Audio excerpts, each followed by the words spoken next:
What amazes me is not the devastation of Hurricane Harvey, but what amazes me rather is that when it is that you follow the facts, the state of Texas has in fact received 50 inches of rain in the span of 2 days.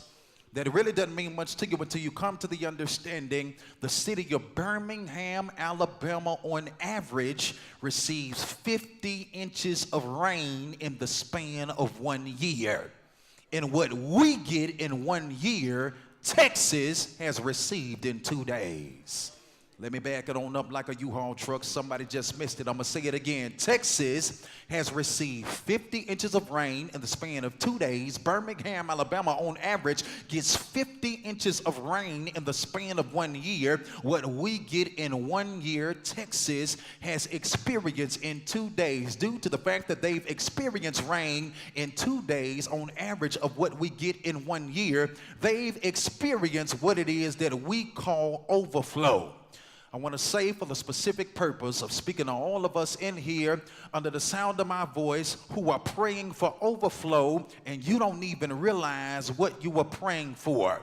Because what happens when God grants you overflow, but you don't have the vehicle to receive what you've been asking God for? Too much overflow will kill you if you're not ready for it. Somebody just missed it. I'm going to say that again. What happens when you've been asking God for overflow and you don't have the vehicle to receive the thing that God's been granting you, or the thing that you've been asking God for, and you don't even realize whenever you ask God for overflow, but you don't have the vehicle to receive what God's getting ready to drop inside of your life? Too much overflow is devastating.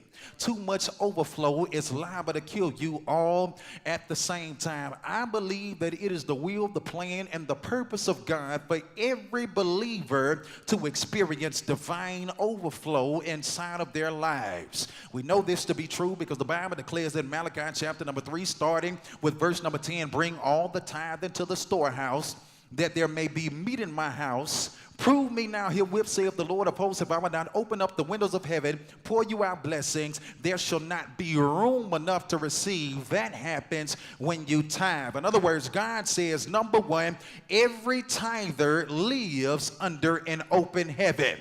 He says, because when you put me to the test and you give 10% of your tithe to the storehouse being the old time equivalent to the modern day church, he says, you don't just live under the heaven, but the heavens are open to you.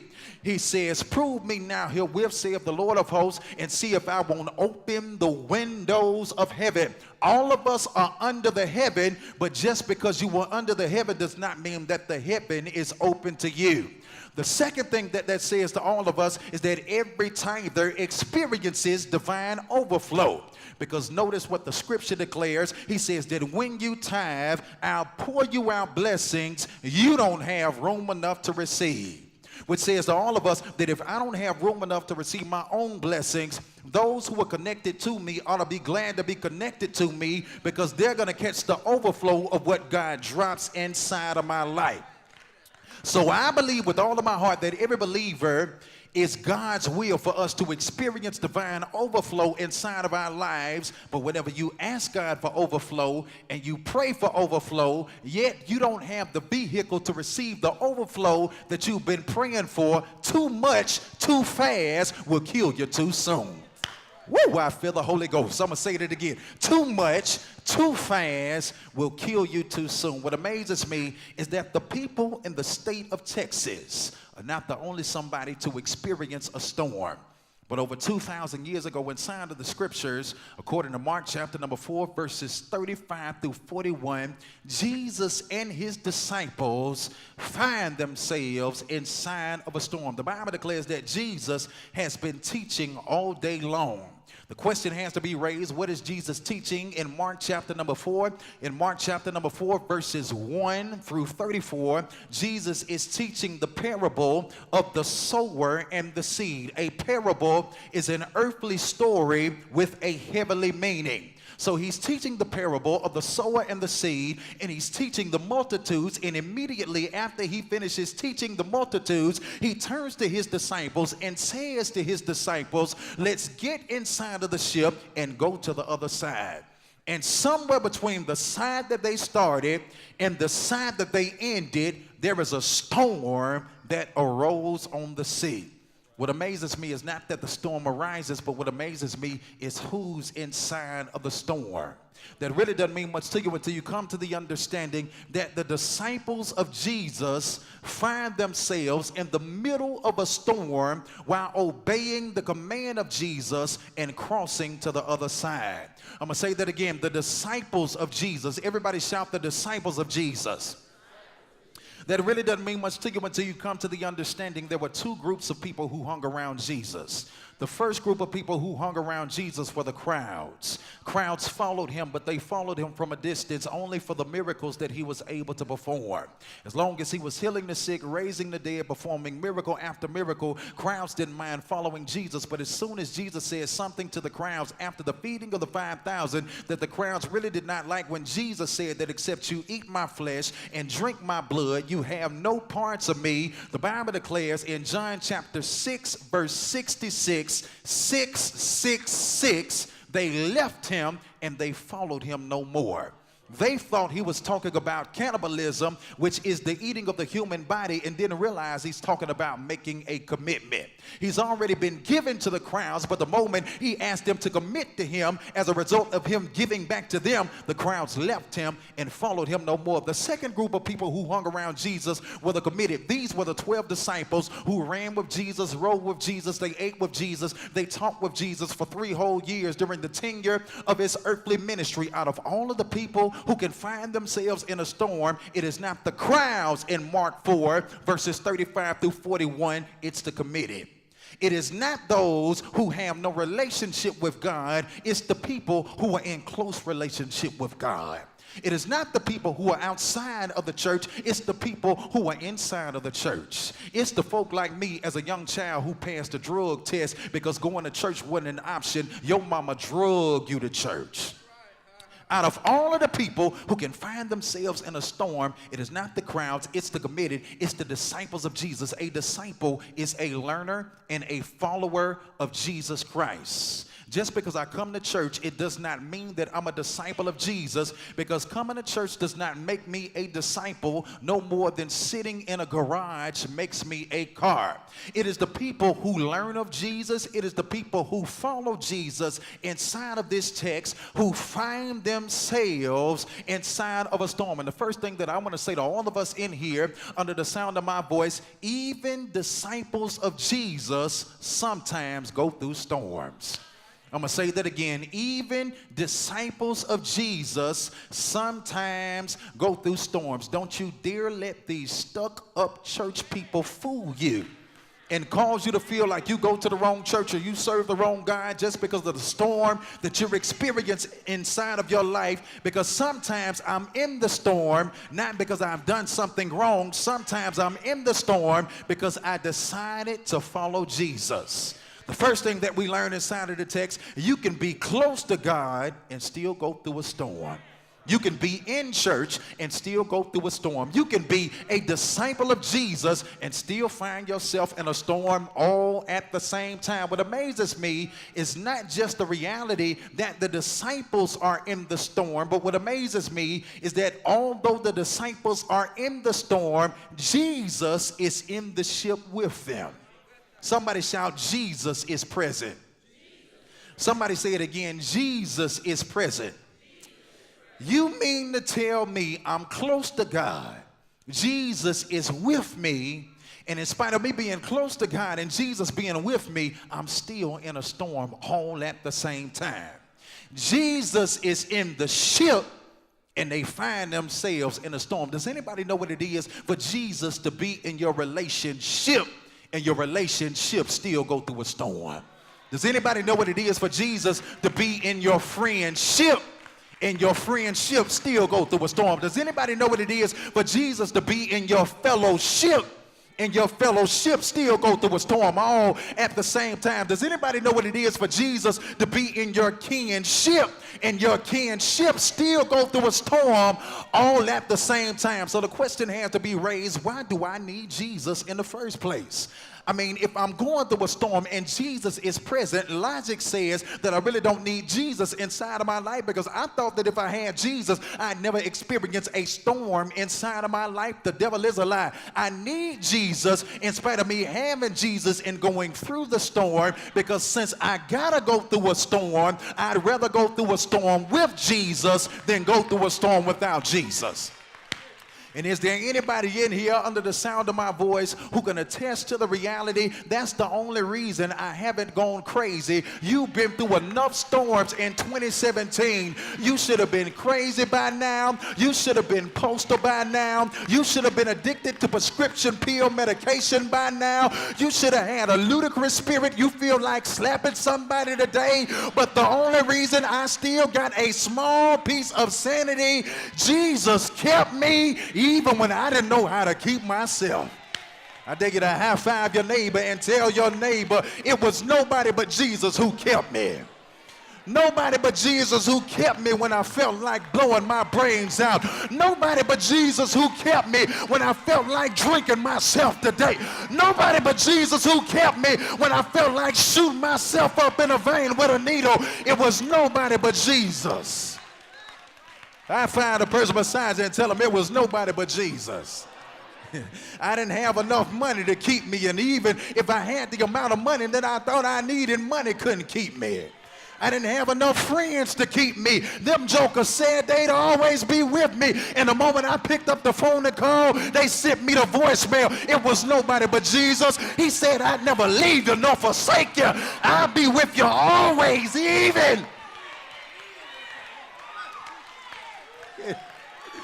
Woo! He said even into the end of the world. So watch this. You can be a disciple of Jesus and go through a storm. The second thing that we learn is that Jesus can be in your relationship, and your relationship still go through a storm. He can be in your friendship, and your friendship go through a storm. He can be in your kinship, and your kinship go through a storm. He can be in this fellowship, and the fellowship still go through a storm. But what I love about Jesus, since I got to go through it, I'd rather go through it with him than go through it without him. Because if he was not in the ship would tip over.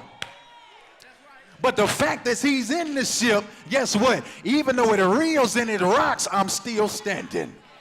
Billows may roll and breakers may dash, but I won't sway because he holds me fast. Four things that we learn inside of this text. Lessons from a storm. First thing that we learn, put it up so everybody can see it. Where God is taking you, everybody can't go. I hate to be the bearer of bad news. I hate to bust somebody's bubble, but I got to say it one more again. Where God is taking you, everybody can't go. Can I say it like we in Eastlake? Where God is taking us, everybody can't go. How do we know this to be true? The text says in Mark chapter number 4, verse number 35, Jesus speaks to his disciples after teaching the multitudes, and he says to his disciples, let's get into the ship, let's go to the other side. That's Mark 4, verse number 35. Mark 4, verse number 36, just before they travel to the other side, the Bible declares Jesus and his disciples together sent the multitudes away. The same multitudes that he just got finished teaching, the same crowd that he just got finished teaching, is the same multitude and the same crowd that he sent away, because guess what? Where God is taking you, everybody can't go.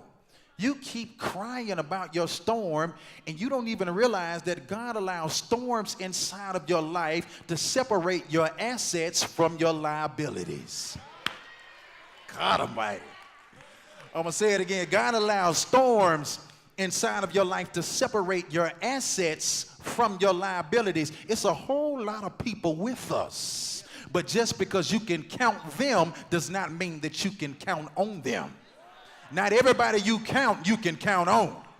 And where God is taking you, everybody can't go. So you don't have the strength to let some people go. So God says, since you don't have the strength to let them go, because there's not an asset inside of your life, there's a liability inside of your life, I got to send you through some storms. Since you can't separate yourself, you ain't got to worry about it. It ain't personal. I'm going to let the storm be your separator. Before he sends them to the other side, he sends the multitude away. It says to all of us that where God is taking you, now if you ain't going nowhere, you ain't got to worry about this point right here. But for the rest of us in here under the sound of my voice, you know that there's more to life than where it is that you are right now.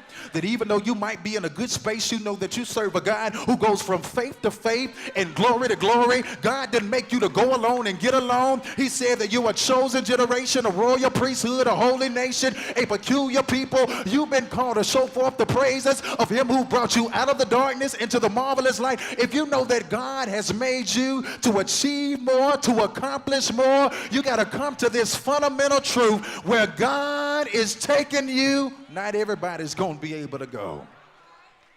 So since you don't have the strength to do the separating, he says, let me send you through some storms. And when I send you through this storm, you don't have to separate. The storm is going to separate your assets from your liabilities. He's going to separate those who are attached to you from those who are assigned to you. Because some people are attached, but just because they attached don't mean that they assigned. I don't need somebody attached. Yeah, somebody leeching off of me. Every time I date, I take 2 steps forward. They sending me 5 steps backwards. I need somebody who can add to my life. I need somebody who can speak into my life. I need somebody who can push me a little bit higher. I need somebody who can say, you can do all things through Christ who strengthened you. I need somebody who can say, greater is he that's in you than he that's inside of the world. I need somebody who can say, when the wicked, even my enemies and my foes, come upon me to eat of my flesh, they stumble and they fall. Though war should rise against me, my heart won't fear. Though a host should encamp against me, in this will I be confident. One thing have I desired of the Lord, and that will I seek after, that I may dwell in the house of the Lord all the days of my life, to behold his beauty, to inquire in his temple. I need somebody who can turn my mind from the world to the word. So since you don't have sense enough to separate, he says, I'm going to send you through the storm. I'm going to separate your assets from your liabilities. Those who are assigned from those who are attached. Because where God is taking you, not everybody's going to be able to go. Second thing that we learn inside of the text, whenever we put Jesus on the back burner, he sleeps while we suffer. Shucks. I'm going to say it again. Whenever we put Jesus on the back burner, he sleeps while we suffer. When they find themselves in the middle of a storm, the disciples of Jesus are suffering. They are in a panic, not just because the ship is in the water, but the storm is so bad, the water got inside of the ship. Does anybody know what it is to be going through a storm so bad that the relationship is not just in the storm, but although the relationship is in the storm has gotten inside of you, even to the point to where you started arguing over something. You don't even remember what you arguing about anymore, but you have so much hellish inside of you and so much storm inside of you. You keep up the argument even when you forgot what you started the argument all about in the first place. That's what the disciples are experiencing. The ship is not just in the water, but the storm is so bad that the water is in the ship, and they are panicking because they don't know if they're going to be alive. They don't know if they're getting ready to die. And while they're suffering, Jesus is sleeping. You ever feel like that? You're praying to God, it don't seem like God talking back to you. I'm suffering. God, I don't feel like you answering my prayers. It seems like you are asleep. I know you Jesus Jr. and Jesus Jr. read, he answered all your prayers. But for the rest of us in here under the sound of my voice, you've been through some times inside of your life when it seemed as if I'm suffering and Jesus is asleep. Now watch this. In my 17 years of preaching, I preached this text many times. But This morning when I saw this, I almost ran out of the house. What amazes me is not that he's asleep, but where he's sleeping. Jesus is in the hinder part of the ship. Jesus is in the back part of the ship. The question is, if I'm going through a storm, Jesus don't need to be in the back. He need to be the head. You remember how the old people used to testify, first giving honor to God, who's the head of my life. Yeah, God is saying to all of us, I don't just want to be in your life, I need to be the head of your life. Because when I come in your life, I don't come to take sides, I come to take over. And the reason that many of us are suffering and it seems like Jesus is asleep is because Jesus is saying you got it right to allow me into your life, but you got it wrong to put me on the back burner. And if you want me to wake up and come to your rescue, you got to make me the number one and the top priority of your life. I didn't come in your life to be the back burner. I came in your life to make a difference. I came in your life to turn your life upside down. I came in your life to do something of significance inside of your life. I didn't come in your life for you to go along to get along. I came in your life to be in the forefront. And is there anybody in here who knows that you need Jesus in the forefront of your life? God, I don't need you to be in the back of my life. I need you to UGK on the front, back, side to side. All at the same time. The old people used to say it like this. He's on the right, he's on the left, he's on the front, he's in the back, under me, over me, and he's keeping me at that. You didn't even know they was talking about UGK all at the side. I don't just need you in my life. I need God to be the head. Whenever we put Jesus on the back burner, he sleeps while we suffer. Number 3, getting ready to raise up. When it seems as if God is not talking to us, the teacher is quiet when we're taking a test. You ever been in a storm, praying, not just crying out to God, crying? Don't act like you don't know what it is to be crying. I'm talking about crying. And the more you crying out to your God, it seems as if God ain't saying not a damn thing back to you. Not a damn thing back to you. All at the same time, and you're wondering, why am I talking to God and it seems like God is not responding? It could be because you are in test time and the teacher is quiet when you're taking a test. How do we know this to be true? Before they are tested with the storm, Jesus has been teaching all day. That's right. Mark 4, verses 1 through 34, he's teaching the disciples and the multitude on the parable. A parable is an earthly story with a heavenly meaning of the sower and the seed. And as soon as class lets out, here come the pop quiz. They go through a storm. And the Bible declares, ladies and gentlemen, Jesus and his disciples go through a storm only after Jesus taught the parable of the sower and the seed. So class has been in session all day long, and as soon as class lets out, here comes the pop quiz, and they're panicking because they're crying out to God, and Jesus ain't saying nothing to them.